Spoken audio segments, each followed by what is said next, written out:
Om Shri Sai Ram, Chapter 5.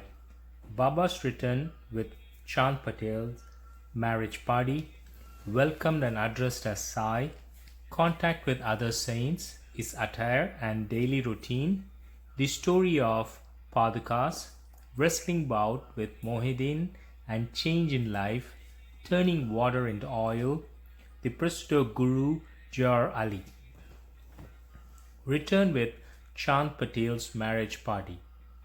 As hinted in the last chapter, I shall now describe first how Saibaba returned to Shirdi after his disappearance. They lived in the Aurangabad district, Nizam state, in a village called Bout. A well-to-do Mohiddin gentleman by name Chand Patil. While he was making a trip to Aurangabad, he lost his mare. For 2 long months, he made a diligent search but could get no trace of the lost mare. After being disappointed, he returned from Aurangabad with the saddle on his back. After traveling 4 kos and a half, he came on the way to a mango tree at the foot of which sat a fakir, queer fellow. He had a cap on his head, wore kafni, long robe, and had a sakta, short stick, under his arm, and he was preparing to smoke a chilam pipe. On seeing Chand Patel pass by, he came out to him and asked to have a smoke and to rest a little. The queer fellow or fakir asked him about the saddle. Chand Patel replied that it was his mare which was lost some time back. The fakir asked him to make a search in the Nala close by. He went, and wonder of wonders, he found the mare there. He thought that the fakir was not an ordinary man, but an awliya, a great saint. He returned to the fakir with the mare. The chilam was ready for being smoked, but 2 things were wanting. Number 1, fire to light the pipe, and number 2, water to wet the chapi, piece of cloth through which smoke is drawn up. The fakir took his prong and thrust it forcefully into the ground, and out came a live ember which he put on the pipe. Then he dashed the satka on the ground from where water began to ooze. The chapi was wetted with that water, then wrung out and wrapped round the pipe. Thus everything being complete, the fakir smote the chilam and then gave it also to Chand Patel. On seeing all this, Chand Patel was wonderstruck. He requested the fakir to come to his home and accept his hospitality. Next day, he went to Patel's house and stayed there for some time. Patel was a village officer of Bout. His wife's brother's son was to be married, and the bride was from Shirdi. So Patel made preparations to start for Shirdi for the marriage. The fakir also accompanied the marriage party. The marriage went off without any hitch. The party returned to Bout except the fakir, who stayed back in Shirdi and remained there forever. How the fakir got the name Sai? When the marriage party came to Shirdi, it alighted at the foot of banyan tree in Bharat Mahalsapati's field near Khandoba's temple. The carts were loosened in the open courtyard of Khandoba's temple, and the members of the party descended one by one, and the fakir also got down. Bharat Mahalsapati saw the young fakir get down and accosted him, "Hey Sai, welcome Sai." Others also addressed him as Sai, and thenceforth he became Saibaba. Contact with other saints. Saibaba began to stay in a deserted masjid. One saint named Devidas has been living in the Shirdi for many years before Sai Baba came there. Baba liked his company. He stayed with him in a Maruti temple in the Chavadi and for some time lived alone. Then came another saint by name Jankidas. Baba spent most of his time in talking with him, or Jankidas went to Baba's residence. So also one Vaishya household saint from Puntambe by name Gangagir always frequented Shirdi. When he first saw Sai Baba carrying pitchers of water in both hands for watering the garden, he was amazed and said openly, "Blessed is Shri, that it got this precious jewel. This man is carrying water today, but he is not an ordinary fellow. As this land, Shirdi, was fortunate and meritorious, it secured this jewel. So also one famous saint by name Anantnath of Iwala Mutt, a disciple of Akalkot Maharaj, came to Shirdi with some people. When he saw Sai Baba, he said openly, "This is a precious diamond in reality. Though he looks like an ordinary man, he is not a gar, ordinary stone, but a diamond. You will realize this in the near future." Saying this, he returned to Yavala. This was said while Sai Baba was a youngster. Baba's dress and daily routine. In his young days, Sai Baba grew the hair on his head, never had his head shaved. He dressed like an athlete. When he went to Rahala, that is 3 miles from Shirdi, he brought with him small plants of marigold, jai and jui. After cleaning them, he planted and watered them. A devotee by name Vaman Tatya supplied him daily with 2 unbaked earthen pitchers. With this, Baba himself used to water the plants. He drew water from the well and carried the pitchers on his shoulder. In the evening, the pitchers were kept at the foot of the neem tree. As soon as they were placed there, they broke as they were made of mud and not baked. Next day, Tatya supplied 2 fresh pitchers. This course went on for 3 years, and with Sai Baba's toil and effort, there grew a garden.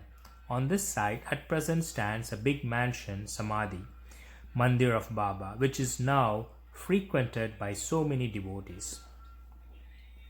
The story of Padukas, footprints under the neem tree.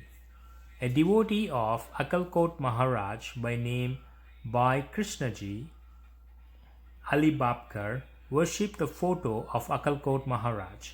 He once thought of going to Akalkot, Solapur district, take the darshan of the Padukas, footprints of the Maharaj, and offer a sincere prayer there. But before he could go there, he got the vision in his dream.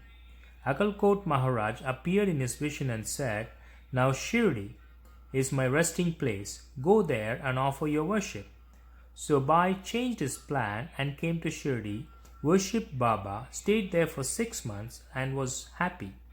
As a remnants of his vision, etc., he prepared the Padukas and installed them on an auspicious day of Shravan Shaka, 1834, that is 1912 AD, under the neem tree, with due ceremonies and formalities conducted by Dada Kelkar and Upasini.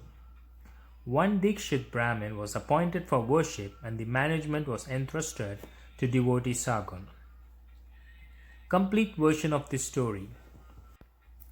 Mr. B.B. Dev, retired Mamlatdar of Thane and a great devotee of Sai Baba, made enquiries about this matter with Sagun Mera Naik and Govind Kamlakar Dikshit, and has published a full version of the Padukas in Sai Leela, Volume 2, Number 1, page 25, and it runs as follows. In 1834 Saka, that is 1912 AD, one Dr. Ramrao Kothare of Mumbai came to Shirdi for Baba's darshan. His compounder and his friend Bhai Krishnaji Alibatkar accompanied him. The compounder and Bhai became intimate with Sagun Mera Naik and G.K. Dikshit. While discussing things, this person thought that there must be some memorial of Sai Baba's first advent at Shirdi and is sitting under the holy neem tree. They thought of installing Baba's Padukas there and were going to make them of some rough stone. Then Bhai's friend, the compounder, suggested that if this matter was made known to his master, Dr. Ramrao Kothare, he would prepare nice Padukas for this purpose. All liked this proposal and Dr. Kothare was informed of it. He came to Shirdi and drew a plan of the Padukas. He went to Upasini Maharaj in Kandoba's temple and showed him his plan. The latter made many improvements, drew lotus, flowers, conch, disc, mace, etc., and suggested that the following sloka, that is verse, regarding neem tree's greatness and Baba's yogic power to be inscribed there. The verse were as follows: Sada nimba vrikshasya mooladi vasat sudastravinam tik tama piya priyantam tarum kalpa vrikshadikam sadayantam namamishwaram satgurum sainatham. Upasani's suggestions were accepted and carried out. The Padukas were made in Mumbai and sent to Shirdi with the compounder. Baba said that they should be installed on the Purnima, that is 15th day of Shravan. On that day at 11 a.m., G.K. Dikshit brought them on his head from Khandoba temple to the Dwaraka Mai Masjid in a procession. Baba touched the Padukas, saying that these are the feet of the Lord, and asked the people to install them at foot of the neem tree. A day earlier, one Parsi devotee of Mumbai named Pasta Sheth sent rupees 25 by money order. Baba gave this sum for the installation of the Padukas. The total expense of the installation came up to rupees 100, out of which rupees 75 were collected by subscriptions. For the first 5 years, G.K. Dikshit worshipped the Padukas daily, and this was done by Lakshman Kakeshwar Jakadi. In the next 5 years, Dr. Kothari sent rupees 2 per month for lighting the lamps, and he also sent the railing round the Padukas. The expense of bringing the railing from the station to Shirdi, rupees 780, presently rupees 750 paisa, and roofing was paid by Sagun Mera Naik. Now Jakadi Nana Pujari does the worship, and Sagun Meru Naik offers the Naivedya and lights the evening lamp. Bhai Krishnaji was originally a devotee of Akalkot Maharaj. He had come to Shirdi at the time of installation of the Padukas in Saka 1834 on his way to Akalkot. He wanted to go to Akalkot after taking the darshan of Baba. He asked Baba's permission for this. Baba said, "Oh, what is there in Akalkot? Why do you go there? The Maharaj of that place is here, myself." Hearing this, Bhai did not go to Akalkot. He came to Shirdi off and on after the installation of the Padukas. Mr. B.V. Dev concluded that Hemant Pant did not know these details. Had he known them, he would not have failed to depict them in his Satcharita. Wrestling bout with Mohiddin, Tamboli, and change in lifestyle. To return to other stories of Baba, there was a wrestler in Shirdi by name Mohiddin Tamboli. Baba and he did not agree on some points, and both had a fight. In this, Baba was defeated. Henceforth, Baba changed his dress and the mode of living. He donned kafni, wore a longot waistband, and covered his head with a piece of cloth. He took a piece of sackcloth for his bed and was content with wearing torn and worn-out rag. He always said that poverty is better than kingship, far better than lordship. The Lord is always brother, befriender of the poor. Gangadhar was also very fond of wrestling. Once while he was wrestling, a similar feeling of dispassion descended over him, and at the proper time he heard the voice of an adept saying that he should wear out of his body playing with God. So he too gave up Sansara and turned towards God realization. He established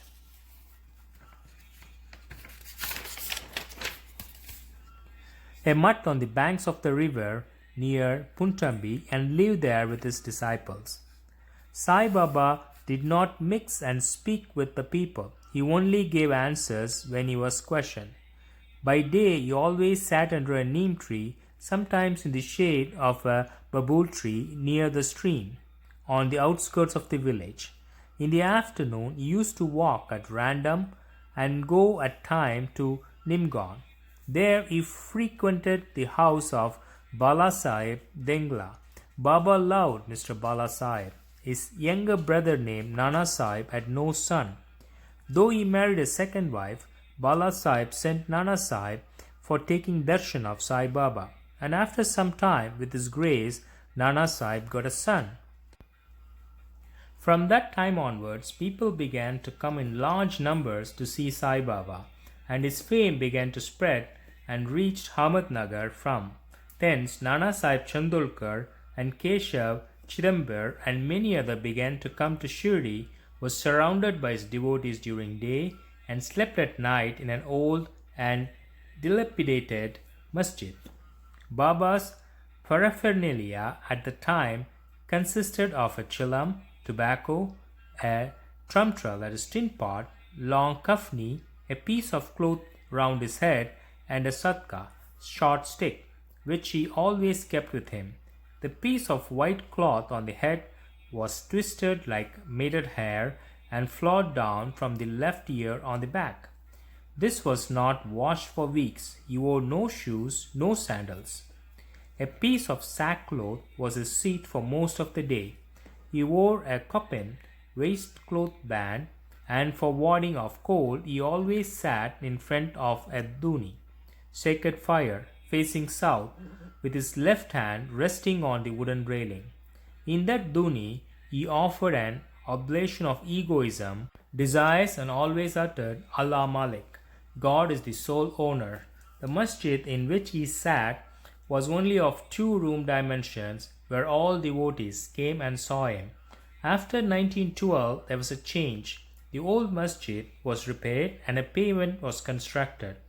Before Baba came to live in this masjid, he lived for a long time in a place called Thakia, where with gungura, small bells tied on his ankles, Baba danced beautifully and sang with tender love.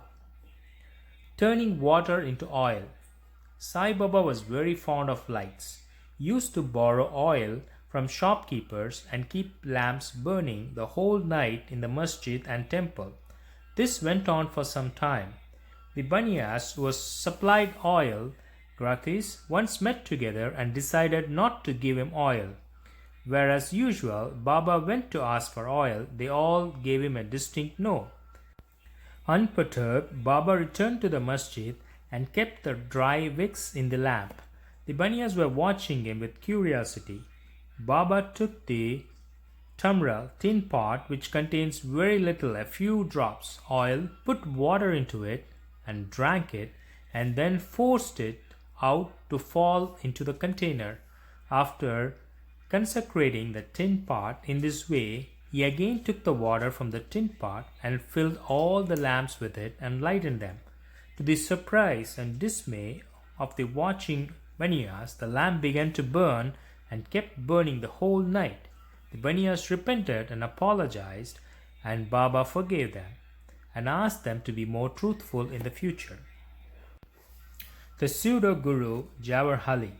5 years after the above-mentioned wrestling bout, one fakir from Ahmednagar by name Javhar Ali came to Rahata with his disciples and stayed in Patil, spacious room near Virobhadra temple.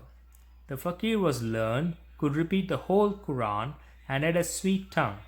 Many religious and devout people of the village came to him and began to respect him. With the help of the people, he started to build a Idgah, a walled enclosure in which Mohammedans pray on Eid day near the Virabhadra temple. There was some quarrel about his affair, on account of which Javhar had to leave Ratala. Then he came to Shirdi and lived in a masjid with Baba. People were captured by his sweet word, and he began to call Baba his disciple. Baba did not object and consented to be his Chella disciple. Then both Guru and Chella decided to return to Rahata and live there. The Guru teacher never knew his disciple's worth, but the disciple knew the shortcomings of the Guru. Still, he never disrespected him, observing carefully his duties. He even served the master in various ways. They used to come to Shirdi off and on, but their mainstay was in Rahata. The loving devotees of Baba in Shirdi did not like that Baba should stay away from them in Rahata. So they went in a deputation to bring Baba back to Shirdi. When they met Baba near the Eidgah and told him the purpose for which they came, Baba said to them that the fakir was an angry, ill-tempered fellow. He would not leave him, and that they should better go back to Shirdi without him before the fakir returned. While they were thus talking, the fakir turned up and was very angry with them for trying to take away his disciple. There was some hot discussion and altercation, and it was finally decided that both the Guru and the Chela should return to Shirdi. And so they returned and lived in Shirdi. But after a few days, the Guru was tested by Devidas and he was found wanting. 12 years before Baba arrived in Shirdi with the marriage party, this Devidas, aged about 10 or 11 years, came to Shirdi and lived in the Maruti temple. Devidas has fine features and brilliant eyes, and he was dispassion incarnate and a dhyani. Many people, namely Tata Kote, Kashinath, and others regarded him as their guru. They brought Javhar in his presence, and in the discussion that followed, Javhar was worsened and fled from Shirdi. He went and stayed in Bijapur and returned after many years to Shirdi and prostrated himself before Saibaba. The delusion that he was Guru and Saibaba is Chela was cleared away, and as he repented, Saibaba treated him with respect. In this case, Saibaba showed by his conduct how one should get rid of egoism and do the duties of a disciple to attain the highest end with self-realization. This story is told here according to the version given by Mahalsapati, a great devotee of Baba. In the next chapter, Ram Navami festival, the masjid, its former condition and later improvement in it, etc. will be described. Bow to Shri Sai, peace be to all. Om Shri Sai Ram.